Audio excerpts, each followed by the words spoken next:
You are tuned in to Nerd Overload, your weekly show for video games, movies, TV shows, comics, tech news, and more.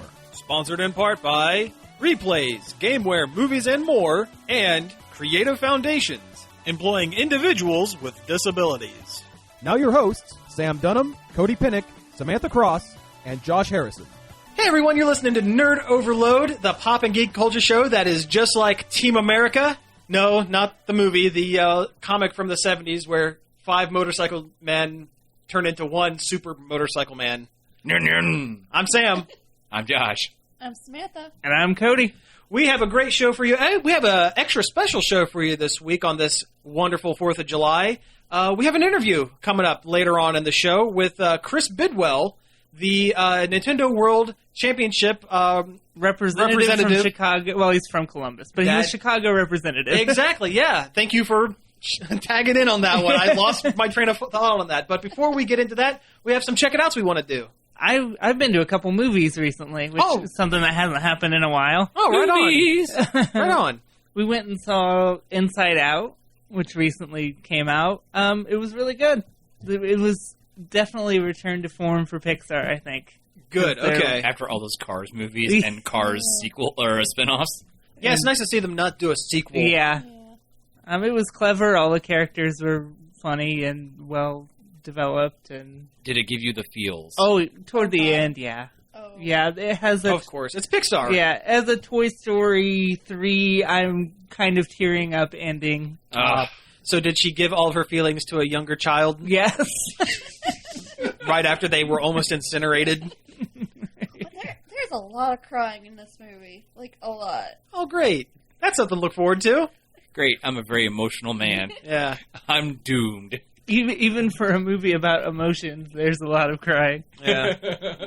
So who are some of the special guest voices? Because I know Amy Poehler's in it, and I know, what's his name? The angry comedian. Lewis Black is like Anger. But Bill Hader is Fear, and he's hilarious. Okay. Fear was probably my favorite one. Mindy Kaling as Disgust was really good. Paula Poundstone had a cameo. Oh, Paula Poundstone? Yeah. Wow. As one of the, mind workers. Wow, that's a deep cut. Yeah. Frank Oz, too.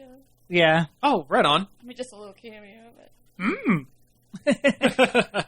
It really puts emotions and feelings and all that into a context that I think children will appreciate and understand. Give them the tools they need to be able to discuss with their parents about... I heard it's a very important movie, as far as, kids and dealing with their emotions goes.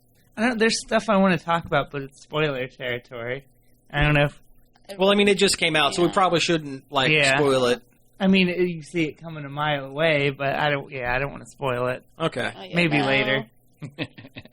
Because it's just kind of a thing that Disney and Pixar seem to be doing lately, and we'll talk about it some other time. Okay, cool.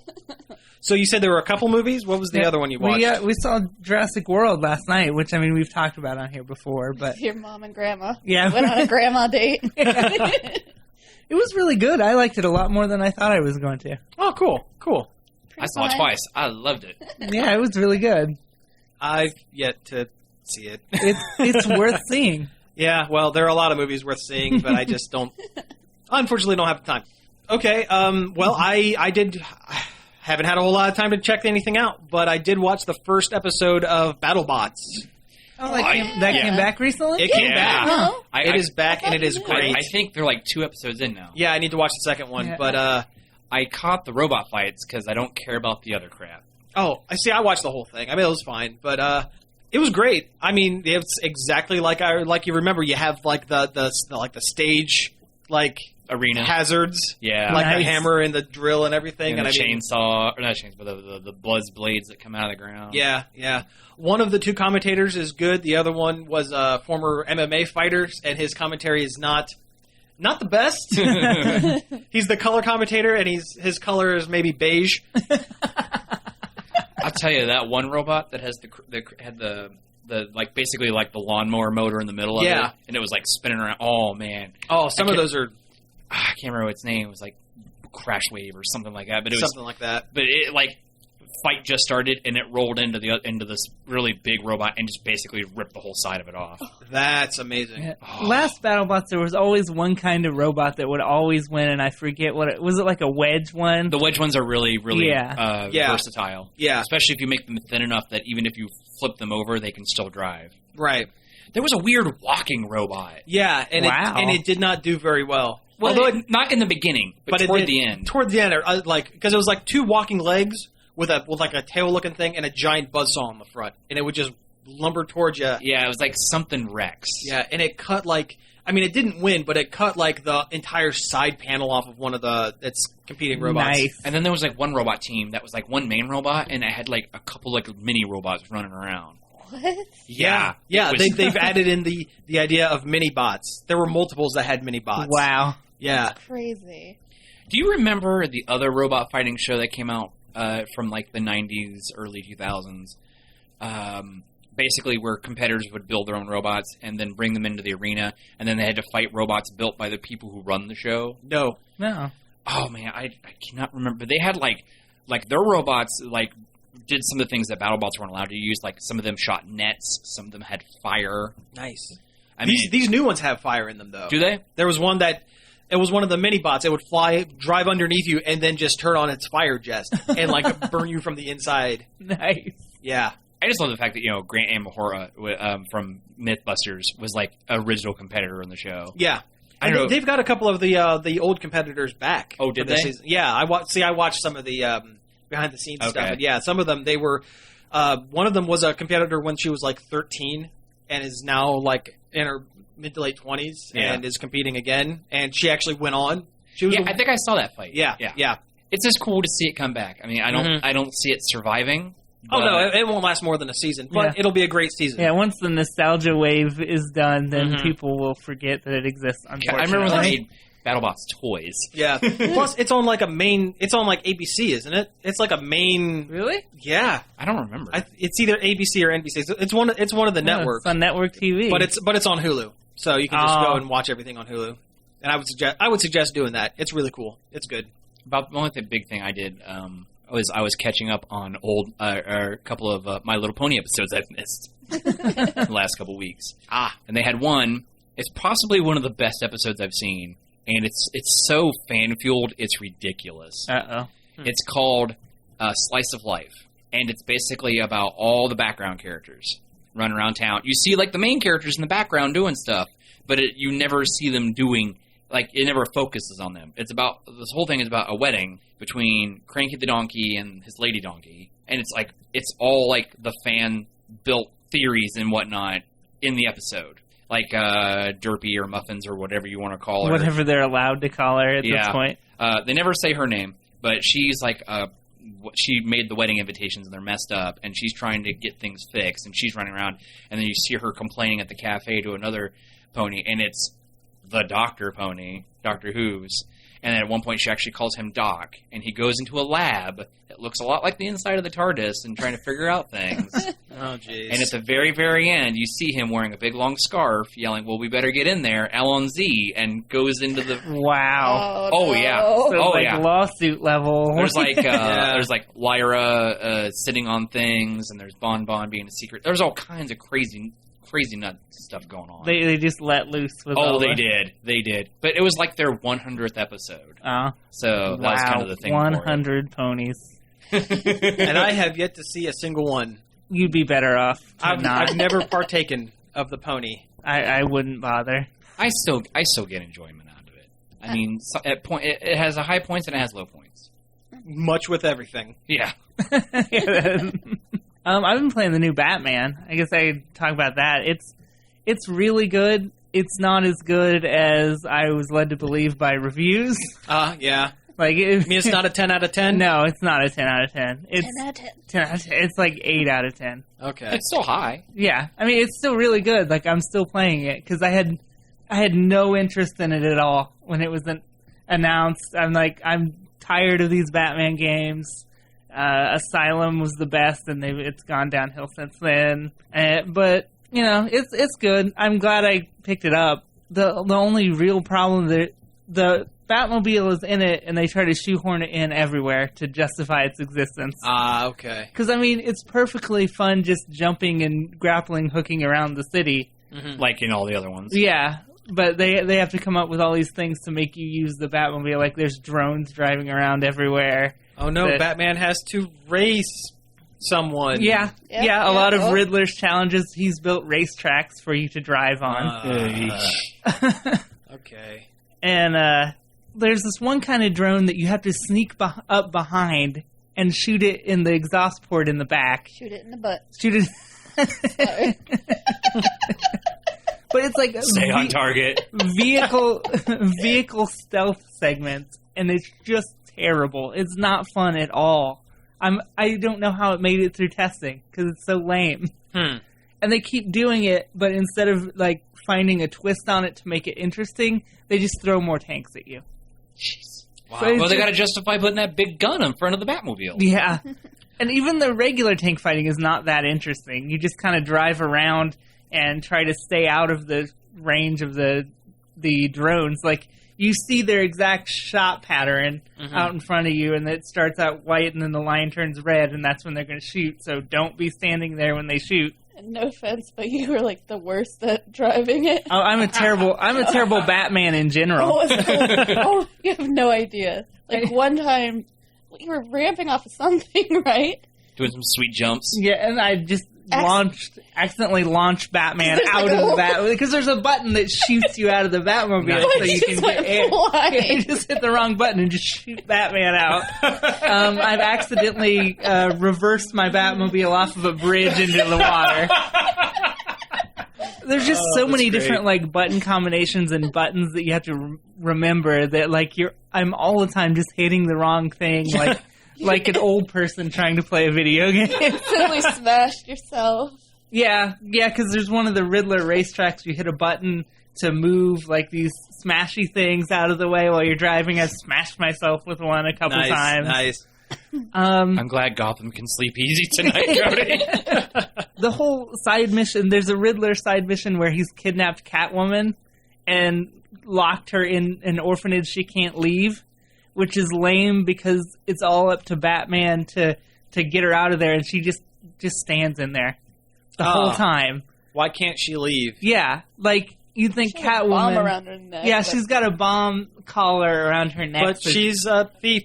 She could Exactly. probably pick the lock really easily. I mean, her missions were some of my favorite stuff in Arkham City. Her fingers have claws. They can just click, and done, right? Yeah, but instead she's sitting around in this orphanage waiting for Batman to do things. It's really lame. That's lame. Like the main story is really good and really entertaining, and all the side missions are like they had the bad writer do all this. They're all lazy and like a lot of the Arkham side missions were kind of lazy. Yeah. I mean, some were good on City, but as a whole, Yeah, it's all lazy tropes and like rehashed storylines for the side missions, which is kind of a shame. How many of the villains from the other games did they shoehorn in there like they did? There's Man-Bat missions where he's flying around and you just got to catch him because he's Man-Bat. And he's not supposed to be there. Right. Yeah. Like, you do learn that he killed his wife, but you don't know that at first. At first, you're just going at him because he's ugly. He's Man-Bat. Yeah. Flying around. Yeah, he's just like flying around Gotham minding his own business. Yeah. What about the map size? Like, did they make the city bigger? I guess it's bigger. I can't really tell. I mean, I'm sure it's bigger, but the other one was big enough too that it didn't seem.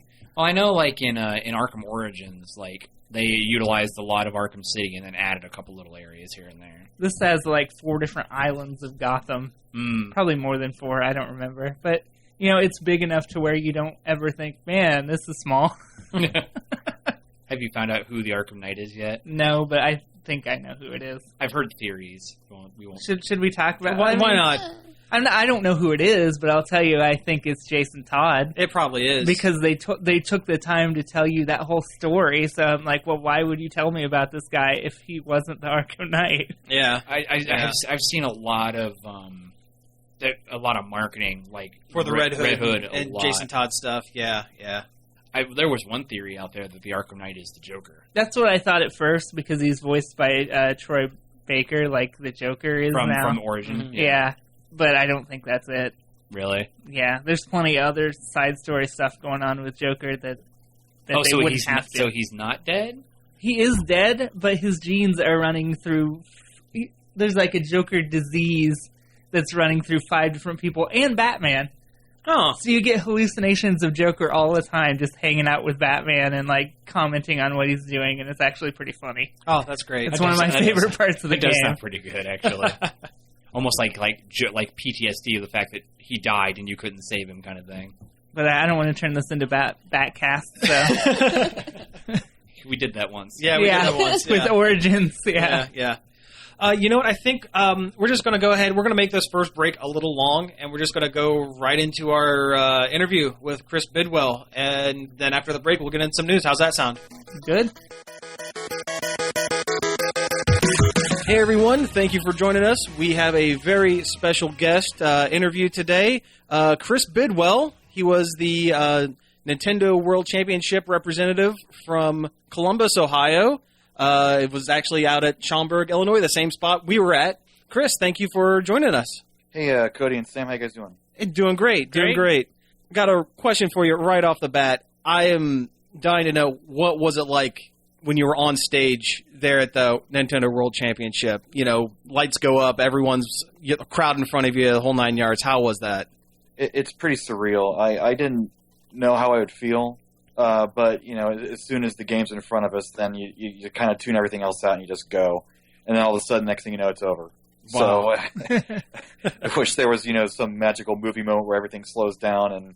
But no, it just kind of happened in real time. And I got my one moment and then failed the next one. And that was out of there. And we were cheering with everybody else in the back while the finals are going on. It was great. Well, that's great. Now, you guys didn't know what games were coming up, correct? No, we knew Splatoon, we knew The Legend of Zelda, and they allowed us to practice the blast ball game for about an hour, because we were sequestered all day for interviews and whatnot, and they gave us about an hour to practice the blast ball, but there was only 6 DSs among the 16 of us, so each of us got about 2 rounds at it, so we knew the controls and the basics, and that was about it. Okay, because I was wondering about that, because since blast ball was brand new, right? Yeah. Mm-hmm. Right. Okay, well, that's cool. So got through Splatoon. Well, I did. Well, I know, but I mean, got to Splatoon. But yeah, did you have a whole lot of experience with Splatoon before going into the match? I knew it was a newer game. I bought it the day after the qualifiers with the hunch that they would use it, and then stupidly, I did not put enough practice into it until they announced it formally. Mm-hmm. I got to level 5 on the online matches. That's about an hour or 2 of practice. So, I mean, I knew the basics going in. The funny thing is, with Splatoon, we did not know our teammates going on stage. Okay. We had to pick a weapon going on to stage before we went out there. Mm-hmm. The wisdom of crowds worked out, and 4 out of the 16 of us picked a roller. However, our team didn't have any rollers on. We had 4 guns. So we were outmaneuvered. If we'd been better, maybe we could have overcome that. But I think with everybody being on fairly equal ground, we couldn't overcome it. And then on the second round, the elimination round, there was the gigantic map, and we were doubly screwed on that map without the roller. Yeah, you would think they would have let you pick the team, or told you the teams first and let you kind of coordinate a little bit so you had a better matchup with the weapons. They kind of made it sound like that way. The announcers made it sound like there was some planning going on. I mean, we could talk among ourselves, and we sort of had a plan going on, but there was only so much we could do, and none of us were great at it. I think, you know, if you read message boards, these guys are terrible, they don't deserve to be there. And, you know, we weren't picked to be Splatoon players, so right. That's how an online match goes too with the game. You get a random assigned team, and you get random assigned weapons on that team. It's not brought out, so that does kind of actually how it works in real life. So yeah, it is representative of the actual game. Yeah, that's a representative, and you know we weren't eliminated from it. It's just we got a second chance. And fortunately, because of that, I got my moment, so I can't really complain too much. Right. Yeah, I was gonna ask you about that next with Legends of Zelda. I mean, when they told you that Zelda was going to be a part of the whole situation, I mean, it seemed like you had a really good handle on the game and on at least the first level.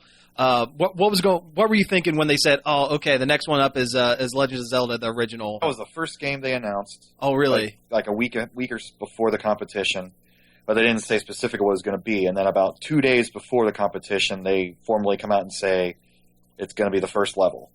So, I'm bringing my old school Game Boy with the Zelda on it on the plane practicing, so it had better battery life than my DS, and I had my route down, and the nerves got to me a little bit. I didn't do the path exactly that I wanted it to go. If you want to get super specific, there's a blue Octorok in the bridge screen right before level 1, and if you kill him either 1st, 6th, or 8th, there's a possibility he drops bombs. And if you pick those bombs up, you can shave 30 plus seconds off your time. And I went for it, and it didn't work out, and I was behind going into the level. And then my second mistake was, if I go to the left, and right in the first stage, there's 3 keys, the bat guys. Mm-hmm. And I like to go in there with full hearts, because I can blast them real quick and pick up the key on the left, go to the right, pick up the key on the right, and then finish the entire stage without having to pick up any more keys. Now, that's only optimal if I had full hearts. And I didn't have full hearts, and I still went to the left. So I was a bit behind the 8 ball there. And then right after that, I got that second key. I pretty much had the run of my life. And if you were nerdy enough to watch their whole replay, you'll see several near misses. And I got to the entire rest of the level without losing any more hearts, pretty much. And it all worked out. Yeah, that was amazing. Yeah, it really was. Yeah. What was the trick you used at the beginning when you walk into the dungeon? The funny thing was that the day that they announced that, somebody on a Facebook post or Twitter or whatever said, "I wonder if they're all going to use the level 1 key trick," and I forgot about it. It's like, oh yeah, that's right. If you walk right in the first dungeon, any of the dungeons actually that have a locked door in that first room, if you exit the dungeon, go right back in, that locked door is gone. Huh. So in a speedrun situation, or in regular playing it, there you go. That's a free 20 seconds right there. Oh, wow. Yeah, I'd never heard that one before. I was surprised when I saw it on the show. And I was one of the guys back behind the scenes. Like, I was telling the people that weren't familiar with Zelda about that trick, because I wanted everybody to have a chance at it. I wasn't going to be... I was going into it like, this is fun, we're kids, this is amazing, look at all us. I didn't think I was going to be the winner coming out. I mean, I thought I had a chance to be like a card game. Everybody with some skill would have a chance at it. The guy who had the most skill won the whole thing. John Numbers is an incredibly great gamer, but even he said, had he been forced to play Super Metroid, he would have been in trouble. So it really was a card game situation where what games you had to play, you had to rely on your past experience, and not everybody played all games. So. Oh yeah, definitely a good mix of skill and luck. Absolutely. You got to Super Metroid, and I was watching it back, and it seemed like you're having some trouble with your controller almost. Like it kept jumping to the Wii U menu there. If you've played with the Wii U Virtual Console, they map the Virtual Console menu on the ZR trigger, the one that's more like the gun trigger. Mm-hmm. And in Super Metroid on the SNES, the right trigger is what aims your gun at an angle. Right, that's right. So I was getting the top trigger and the Z trigger mixed up, and the nerves of the situation. After you mess up one time, then that kind of snowballs a bit. And I finally got a handle on things. I was actually screwed a bit. There's in the end of the game, mm-hmm. the Mother Brain shoots you with this big hyper beam thing, and then there's this big dramatic sequence where the baby Metroid saves you, and then you're powered up and you finish the game. Right. Well, in that part when I'm stunned, waiting for the baby Metroid, a bomb shows up and bounces off the wall and kills me while I'm stunned. I was gonna say that it looked like you were kind of standing there waiting for the baby Metroid to fly out and everything, and then out of nowhere that bomb popped up. That was kind of the weirdest thing, but yeah. I was behind at that point, and I wasn't that upset. I was just I didn't even know if it was a glitch. I thought maybe I'd messed up and was waiting when I shouldn't have been. Mm-hmm. But I definitely, watching the replay, I definitely was stunned. But I'm not upset about it. Funny thing, after I was out, the guy Sinister One, who actually is a speedrunner in that game and who should have walked away with it, he was having troubles with his controls too, and his timing was slightly off because the Wii U Virtual Console has a bit of a lag to it compared to original hardware. I was kind of behind him, not coaching, but basically saying, hey, you've got this. Keep jumping, slow down, take a deep breath. You're way ahead. Keep focused. You're fine. Yeah. And when he was talking about it, he's like, he heard the voice of God behind him. And then he turned around, it wasn't God, it was BSG 4000. So I managed to squeeze a winning moment out of my losing moment, so I'm happy with that too. Oh, that's great. Well, it sounds like you had the right kind of way of thinking about everything. It's just a game. You're going in having fun. Just seeing how far you can go. It would have been nice to continue on, but yeah. I mean, if I'd gone on, I would have ended up in Super Smash Brothers, and they would have had me for lunch. I am not a Super Smash Brothers player, so better I go out that way than be humiliated in that game. Beyond the Nintendo world, I kind of want to get a little bit of your background on how you got into gaming and stuff like that. Like, when did you first start? What was your first game? When did you first get into gaming and stuff like that? I guess. I mean, I'm 38, so I'm way old school. I was in second grade. I got a Intellivision. Oh wow! Of all systems, it's my first system, and the first game I played on it, ironically, was Donkey Kong. Which, if you've played Donkey Kong on the Intellivision, it is horrid, but I didn't care. I was in hog heaven. I was playing as Mario on my screen and controlling my television. It was the greatest, and I've been pretty much obsessed with games ever since then. Going from system to system, and I've only really paused in college. Okay, let's fast forward a little bit to now with the Nintendo World and everything. When you heard about the preliminaries, what kind of inspired you to go out and give it a shot? Because, I mean, you made about the same drive we did. It was about 6 hours. Almost. Yeah. I played in the 1990 championships in Cincinnati. I was 13. Oh, really? I got to the semifinals. Cool. I had an okay run. I didn't, win it or anything. Mm-hmm. But I've been, mildly obsessed with those Nintendo competitions that they had subsequent ones after the 1990 NWC. When they announced, when the NES Remix came out last year, they included that Nintendo World Championships Remix game on there. Right. And that had elements from Nintendo World Championships 1990 and Nintendo Campus Challenge 91. So I was already familiar with the basic strategies of getting high scores in all those games. When I got it on my DS, the Nintendo World Championships Remix, first couple times I played it, I got to the top 8 online leaderboard. I was, in the 2-3 million point range. Mm-hmm. So when they announced that was going to be part of the competition, I knew I had a shot. I started practicing, and so did millions of other people, because that leaderboard shot up immediately from the 2-3 million range up to the 5-6-7 million range. Mm-hmm.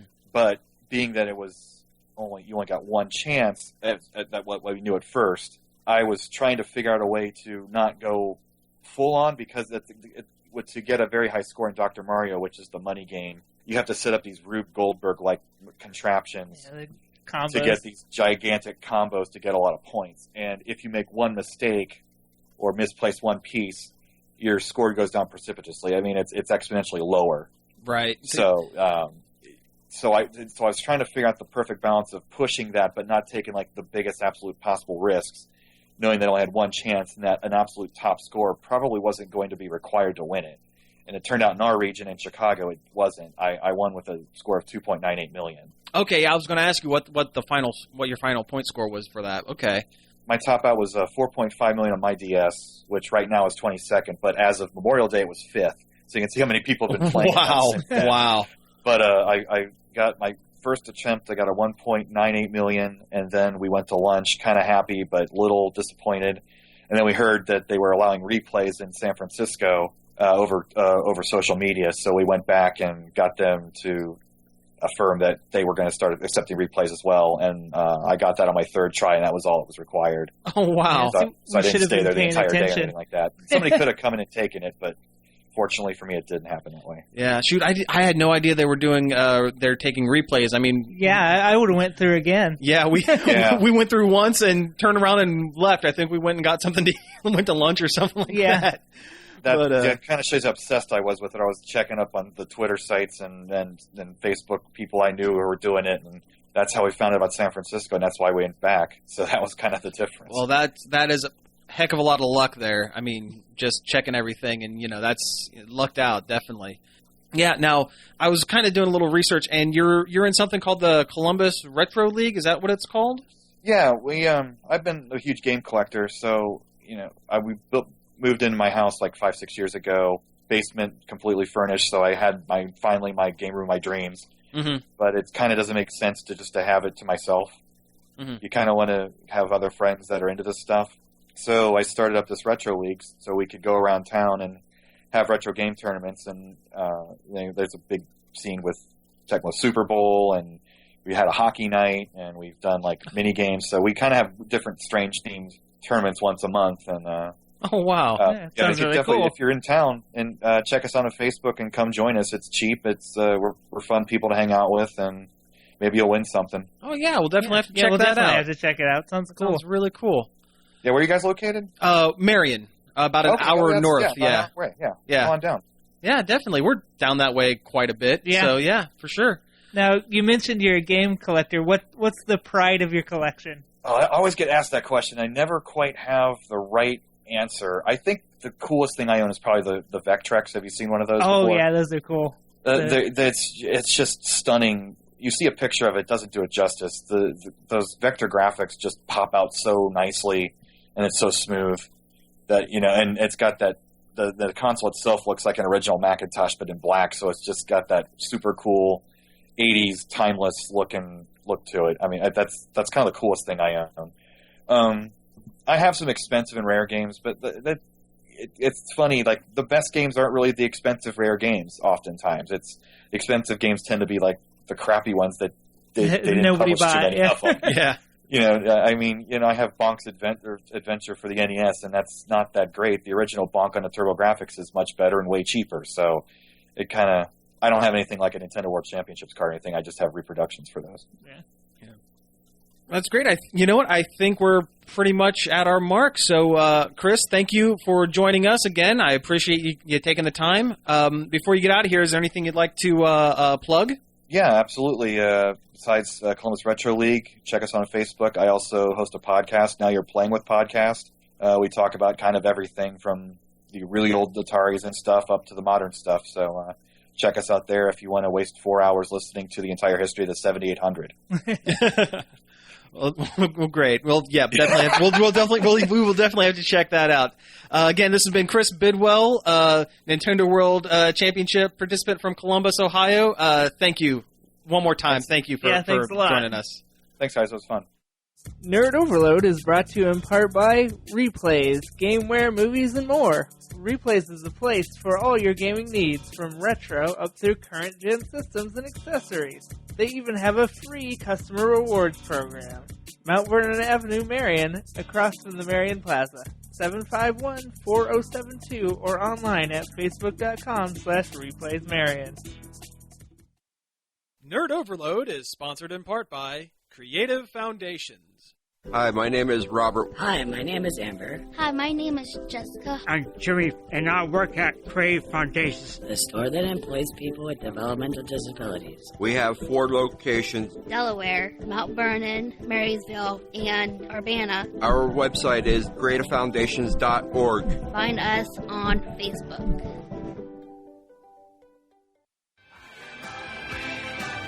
Hey, all you real Americans, we're back. That was Hulk Hogan's song by Rick Derringer. Yeah, and Hulk Hogan. He actually did play guitar in that. Oh. Yeah, he's a bassist. He was before he became a professional wrestler. He was like a bassist in a band on SoCal or something like that. Huh, I had no idea. Yes, Terry Bollina, a.k.a. Shh, they'll come for you. Oh, no one can know. Oh no, the Hulkamaniacs. They're coming. All right. All right, so let's get into a little bit of news now. The first thing right off the bat, there's been some rumors about Nintendo teaming up with like Disney and Universal or something like that. It's gone both ways. It's not a rumor for Universal. It's known now that they're making a Nintendo theme park area at one of their parks. I think the Florida Universal. Oh, interesting. You know where all the fun stuff is. Yeah. Yeah.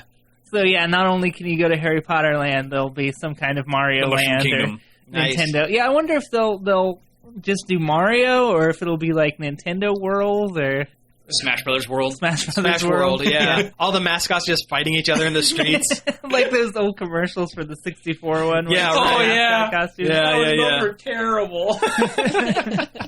I hope they go for more Nintendo. Than just Mario. Yeah. Yeah. I mean, as much as I love Mario, I'd like to also see, other stuff. The Zelda fan in me wants it. Yeah, an F-Zero race car ride. That'd be yeah. fun. Yeah. Or just make it go-karting. Yeah, Mario Or just Kart. Mario Kart go-karting. Yeah, there we go.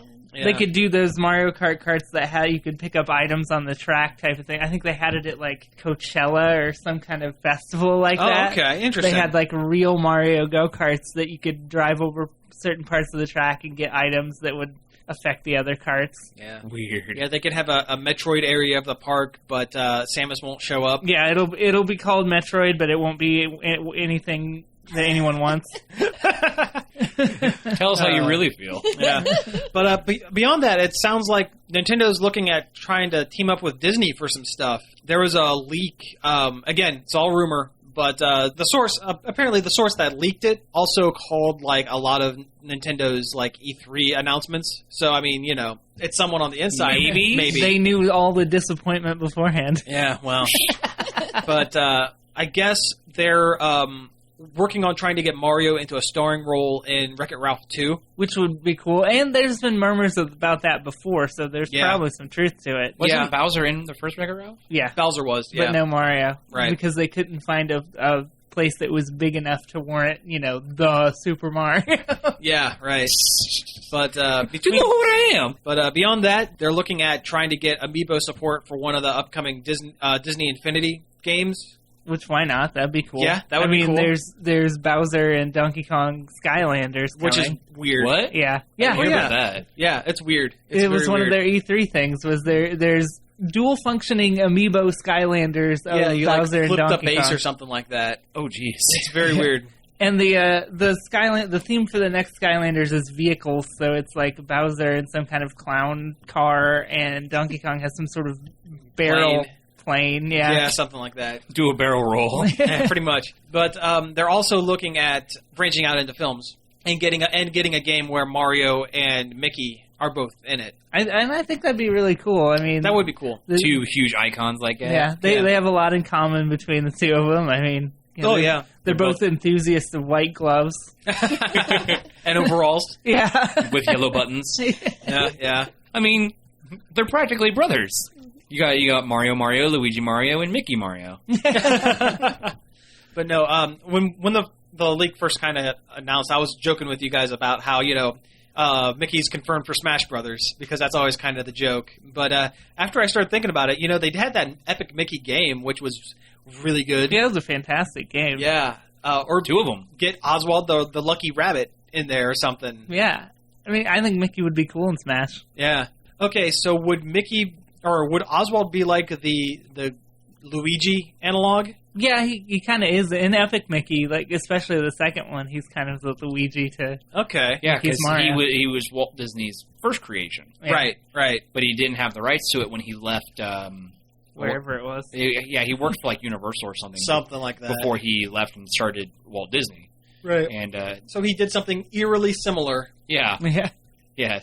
Just this side of copyright infringement, pretty much. Yeah, and it took a long time for those rights to actually fall back to Disney. Yeah. I think it's good news. I mean, we've heard a little bit here and there. The Sony email leaks. There were news about Nintendo wanting to team up with them for a movie or something. Yeah. Sony wanted to make an animated Mario movie, which I don't know. There's too much competition. Conflicting stuff there. Yeah, and I mean, I've also heard they've been trying to work with Studio Ghibli for some Pikmin stuff. So I mean, Nintendo is looking to branch out beyond games. Yeah, they've talked at investor meetings that they want to branch out more merchandise, movies, that kind of stuff. I'm all for it. Yeah, they want their Nintendo hands in all the pots. Yeah. And all the pipes. They want all their white gloves and all the pipes. But yeah, you know what? Why not? What the hell? Yeah. I mean, Nintendo is one of those corporations, like, they are iconic. I mean, they are basically, it's Studio Ghibli, kind of like the Walt Disney of Japan. Yeah, they're the Disney of video games. Yeah. Well, I mean, sure. What other video game character has kind of transcended gone beyond just the games and is in, like, pop culture, Sonic, I guess, but... There was one point where Mario was more well-known than Mickey Mouse. Yeah, I can believe it. I don't think so anymore, but... Yeah. And, I mean, they've done Mario TV shows before. Remember the Super Mario Brothers Super Show? And there was also the Super Mario Brothers 3 animated show. Yeah. And the Mario World one, which, Mm-hmm. each gets progressively worse. Yeah. I don't know. I liked Captain Lou Albano as Mario. Yeah, that was the best. Super Show was the best one. Yeah. Back before Bowser, he was still just King Koopa. Yeah. Yep. With a Brooklyn accent. Yeah. There were a lot of guest stars on that show. Oh too. yeah. Oh yeah. Sure. Big ones for the time too. Mhm. Better days. Swing your arms from side to side. But Mario meets Mickey Mouse platformer would be cool. That would be a lot of cool. fun. Yeah. Yeah. They could jump through each other's worlds. Mm-hmm. I know I made the joke earlier about like Mario being in a Kingdom Hearts. Yeah. It could be done. Sure. I mean, why not? They had a Pirates of the Caribbean world in the second one. Yeah. That was weird. It was That weird. was really out of place. It was kind of like photorealistic. And Yeah. like everything else still looked really cartoony and Disney. Yeah. Wasn't there like Tron World too? There was a Yeah. Tron world. Yep. Tron An World was original cool. Tron world. Yeah. That one was a lot of fun. And then there were like a couple rehash worlds from the first one. And The new one apparently has Tangled World. yeah, I saw that. Which It is was cool. interesting. I like you had to like Tangled. defend Rapunzel's tower from the Heartless.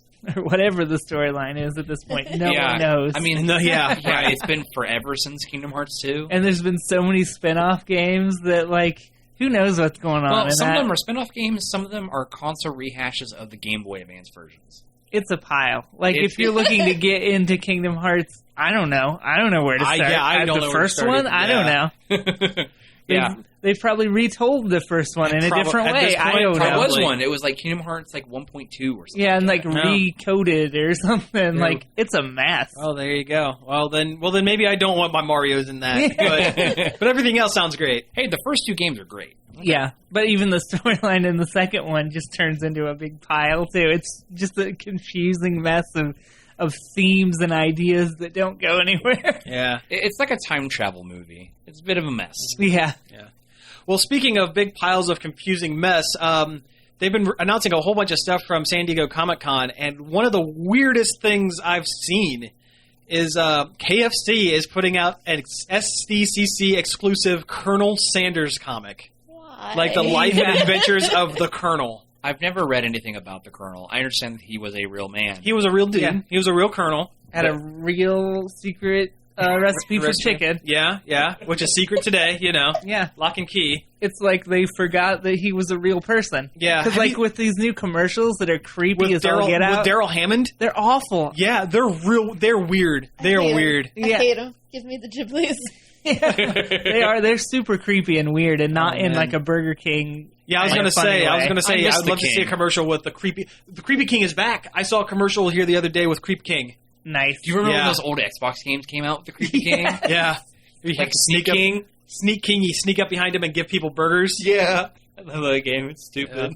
But yeah, it's weird. It's supposed to be like was it a fictional history? It's like half real history, half like Stuff they made up. stuff they made up. Probably riding a giant chicken at some point or something. I More don't than know. likely, yeah. It's called historical fiction. Historical fiction. Yeah. Yeah.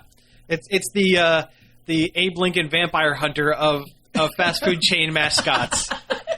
So Yeah, that movie's kind of fun. it is I fun. love that movie. Yeah, it's a great movie. But it is weird. Like I do feel like we live in a world where people sometimes forget that the Colonel was a real person. Yeah, Yeah. Not just a character. It seems kind of disrespectful, which is weird to say because he's a fast food guy. He's not like Well, no one's running around making weird commercials with Dave Thomas. I know Yeah. that would be even would be weirder if they're weird. just like, "Hey, I'm Dave Thomas, and I'm going to pretend like I wasn't a real person or I didn't die." But you know what? In 20, 25 years, they might. They might have Probably. someone pretend to be Dave Thomas. Or that, or they'll bring the Wendy back instead of just having that red girl. Oh, in the Red. commercial. Well, she's Wendy. Her Is she- name's they just call her Yeah. Red. No, she's supposed to be. She's Wendy. supposed to be Wendy. She's supposed to be mascot Smug Wendy. Wendy. Yeah, have you seen that Twitter account Smug Wendy? No. It's just people someone making snarky comments and then saying you should eat at Wendy's at the end of it. Yeah, it's great. But It's like in the commercials where he's just like, "I'm back, America." It's like back from the dead. yeah. I tell you, it feels like that Orville Redden. It's done. Yeah, it feels like that Orville Redenbacher commercial where they like superimposed his head on some dancing guy's body. Yeah, and gave him like some iPod earbuds. the skeletal remains of Redenbacher dancing around, shilling for popcorn. It was weird. Yeah, nobody liked that either. Yeah. You think they would have learned from that? You would think, but no. It's different when you bring back your mascot when your mascot was a living, breathing human being. Yeah. Like if they brought back like Captain Crook or the Mayor McCheese or someone like that. It's not from like McDonald's. a fake character. Yeah. It's not like the Hamburglar was a real person. Yeah. That would be although weird. they're making him a real person. Real creepy person. Yeah. Have you seen those commercials? I've only seen the one where he opens up his Hamburglar bat cave in his garage. That was weird. Yeah. Rabble. It doesn't. The new Hamburglar doesn't bother me. I think it's ridiculous. Like, yeah. No, what's terrifying is that animated Happy Meal face thing. Oh yeah, done by the Despicable Me folks. Yeah, those things are terrifying. Yeah. Oh yeah. Those are creepy. I'm surprised they went with them. I'm kind of done with Minions. Oh, I've been done with. Like Minions. I like the Despicable Me movies. I really do. And those movies are cute. And I kind of want to watch the Minions movie, but I'm tired of seeing the Minions everywhere. And like in weird Facebook memes, there's like so many weird Facebook memes. Somebody wrote something they saw on a T-shirt in a gift shop in North Carolina in 1994. Yeah, and now that's on a post with a Minion underneath it. Like, would you say that they've become a despicable meme? Absolutely. And that's all, folks. So here we go. No, all right. But oh yeah, they've worn out their welcome. A little bit. I never thought they were that funny. When I first saw the first Despicable Me, I'm like, these guys are not as funny as the people making this movie think they are. Yeah, well, when the majority of that, the best parts of that movie are Gru and the girls and the kids and stuff. But the Minions were good in a supporting role. But I'm kind of hoping that this Minions movie kind of doesn't do as well as they're thinking. That way they can go, oh, maybe they can't, headline their own film. Yeah, it's kind of like the penguins from Madagascar. Yeah. Although that show is good because they're like in 11-minute chunks, and they're good for kids. Or the Rabbids. Now, the Rabbids, I could take or leave. Yeah. Do you remember they're from Rayman? Yeah, I know for a fact they're from Rayman. I don't think anyone else remembers they're from Rayman. Yeah. I'm not sure people even remember what Rayman was. Hey, the last Rayman game was really good. Rayman, what was it? Origins? Or Legends. Rayman Legends. It was really good. Yeah. But yes, the Minions, they're terrible. Yes. I don't know how we went from Colonel Sanders to the Minions. I think we were just talking about just icons in general and just I was making a joke. Yeah, yes. Thanks for no selling it there, pal. I'm here to bring us back down. Yep. Anyway, to bring us back up, there was a trailer for the next Rocky sequel or sidequel or whatever you want to call it. Spinoff, yeah. Creed. Yeah, it's basically kind of like the original Rocky, but instead it's Rocky training as the Mick role, training Apollo Creed's son, grandson. Is it grandson? I think it's grandson. Probably. Yeah. I don't know. I think it's grandson. But yeah, I mean, it looks interesting. I mean, it looks good. I'm always a fan of more Rocky. Rocky Balboa, the sixth one, was excellent. Have you guys seen that? I've never seen any Rocky movies. Surprise, surprise. Oh my god! Well, yeah, surprise. Yeah. Well, we need to sit down and watch 1, 2, 4. Yeah, 1, 2, 4, and Balboa. Wait, which one has the robot? 4. Okay, I want to see the one with the robot. 1 is a legit good movie. 2 is a serviceable sequel that extends the plot. 4 is bonkers because that's the one where he fights Ivan Drago, the Russian, in Russia. I like that one. It's great. I love it, but it's bonkers. It's like the most out there of all of them. And yes, it has the robot, Paulie's robot. Which one was the one with Mr. T? The third one. The third one? Which, it's good, but I'll take or leave. It'd be a good movie for our side podcast. Yeah, if we ever get back to it. No, I haven't seen that, which you can listen to on nerdoverload.com. That's right. But no, Creed looks really good. I'm excited for it. Do you think it'll have a soundtrack by Creed? Don't wish that on us. Do not. He's taking those punches with arms wide open. You beat me to it. I was on my way there. You beat me to it. All right. That's a terrible boxing pose. Strategy. Yeah, no. Creed, stop leaving your arms wide open. I hope that line's in there. Oh man. If I could do the accent, I would have. It would have been hilarious. Hey, you gotta leave your arms wide open. Hey. Yo, Adrian. I feel like any movie nowadays that has Sylvester Stallone in it needs subtitles and the little circle up in the corner with someone doing sign language. Yeah, that's mean, but you're right. No, I'm serious. You can't. No, I know. You can barely understand him in the day, let alone now. It just keeps getting worse. Yeah. Oh man, that what was it? The Escape Plan with him and Schwarzenegger. Yes, that might as well have been in Esperanto. I swear, I couldn't understand 90% of what was said in that movie. I understood more of Arnold screaming in German in that movie. Yeah. That movie is just terrible. Oh, Thanks, no, Sam. it's fun. Thanks, Sam. Dude. Just call me up. Hey, you want to go see a movie? Let's go see this terrible movie. There is a place for terrible movies, all right? Yeah, it's in Columbus on Friday night. It's called Bad Movie Night. It's once a month. Okay, all right. Oh, speaking of bad commercials, have you seen the Amazon Fire Stick commercial with Gary Busey? I've seen some of those. I hate it. I love them. Is it the one where he talks about talking to stuff? He's like screaming at his remote. Yeah, he basically just screams about the Fire Stick.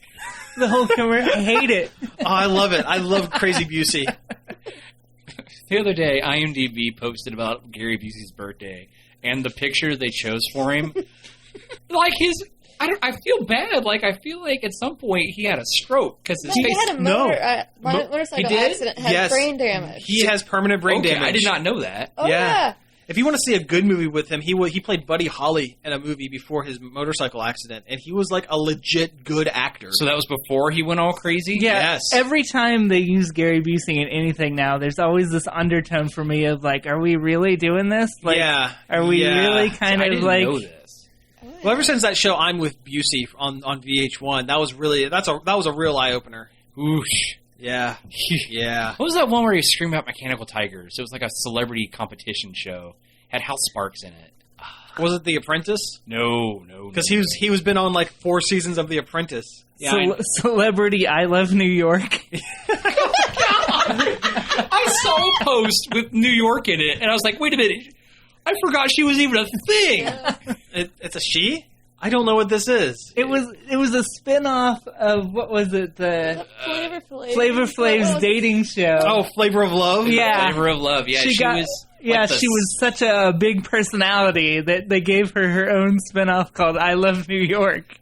Oh God, I remember I think it was the second time she appeared on Flavor of Love. It was like the next season or something. She came back and some girl spat at her as she was walking away, and it went in her mouth. Yeah, I remember that. Yeah. Wow, I do not remember any of that. I think I may have just like purposely blocked it out of my head. Yeah, this is a good 7 years ago. Yeah. I was like senior or junior in high school, and it was back when I used to watch MTV a lot when they still kind of showed music videos. It was ridiculous, though. Oh yeah, it was the whole explosion of those celebrity dating shows there. Oh yeah. Oh, so bad. Didn't Flavor of Love spin off into that one with Brigitte Nielsen? Yeah, because she won, right? No. He and Brigitte Nielsen met on a different reality show with celebrities. Oh, that was the celebrity VH1 house, right? Yeah, it had like Vern Troyer with Bret Michaels. It wasn't Bret Michaels. No, Bret Michaels had his own show that was equally as terrible. That was Rock of Love. That was Rock of Love, which a girl from Marion, Ohio, was in.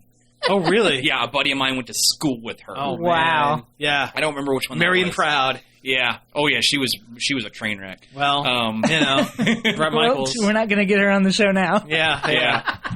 But it was it was basically Big Brother with celebrities. Yeah. And Vern Troyer was in it, and Well, I think we watched the entirety of the first season of Rock of Love when it was on TV. Oh man. Ugh. It's just so bad. Yeah, I mean, I hated those shows, all of them, every single one. Yeah. I never really watched them. Like, my sister would watch them, and I'd be flipping through channels, and I'd have to watch maybe the end of one to get to another show. I kind of miss train wreck reality shows. I don't. At times. Well, I think if we've learned anything from this show this week, it's that America good, bad TV, bad. VH1 TV, bad. So I think this is actually going to do it for this week. Oh. You've been listening to Nerd Overload. Thank you for tuning in. You can find us each and every day over at nerdoverload.com. You can find us on Facebook at facebook.com, Nerd Overload website. You can email us any questions or comments at staff@nerdoverload.com. And you can tweet us tweets at @nerd_overload. Yeah, that's it. So, again, thank you for tuning in, and we will be back next week. Happy screaming American Eagle Freedom Day, everybody. Have a safe one. This show was sponsored in part by Replays, Gameware, Movies, and More, and Creative Foundations.